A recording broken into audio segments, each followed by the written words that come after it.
పొద్దున్నే సెహరీ తీసుకొని పోతా అంటే కొండ అయితే కాల్తా కనపడింది. అస్సలాముఅలైకుం గైస్, మన 30 days రంజాన్ ఛాలెంజ్ అయితే ఈరోజు డే 19. ఇంకా పొద్దున్నే వాళ్ళు చెప్పిన అన్ని పనులు చేసేసిన తర్వాత రాయడానికి కూర్చున్నాం. ఒక పక్క టైం 2:09 అవుతుంది, ఇంకో పక్క అసైన్మెంట్లు రాయాలా, ఇంకో పక్క దోమలు కరుస్తున్నాయి. ఏం చేయాలో నా మైండ్ అయితే ఎత్తిపోయింది.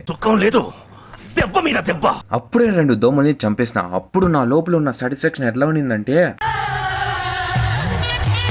ఇంకా వంట మొత్తం అయిపోయిన తర్వాత ఆటోలో వేసుకుని అయితే ఆర్వీఎస్కి అయితే బయలుదేరాం.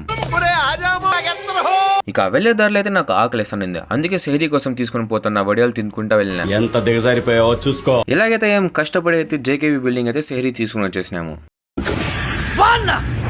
అప్పుడే నాలో దాగున్న శక్తులు బయటపడ్డాయి. చూపుతో ఎదుటి వ్యక్తిని కట్టివేయగల దృష్టి వశీకరణలోను నిష్ణాతుడని. కుక్కని వశం చేసుకున్న తర్వాత సెహరీ చేసుకుని ఫజర్ నమాజ్ చేసుకుని అయితే పనుకున్నా. ఇక సాయంత్రం ఇఫ్తార్ చేయడానికి పోతా అంటే చుక్ బండి అయితే అడ్డం పడింది, అందుకే నేను కొంచెంసేపు ఆగి మళ్ళీ వెళ్ళాను. ఇవే తగ్గించుకుంటే మంచిది. ఇక అక్కడికి వెళ్ళిన తర్వాత అయితే అల్హమ్దులిల్లా నా డే 19 ఫస్ట్ అయితే బ్రేక్ చేసుకున్నాను. ఇంకా మగరీబ్ నమాజ్ చదువుకొని అయితే డే అయితే ఏం చేసిన. See you next vlog guys. నేను పోతాను.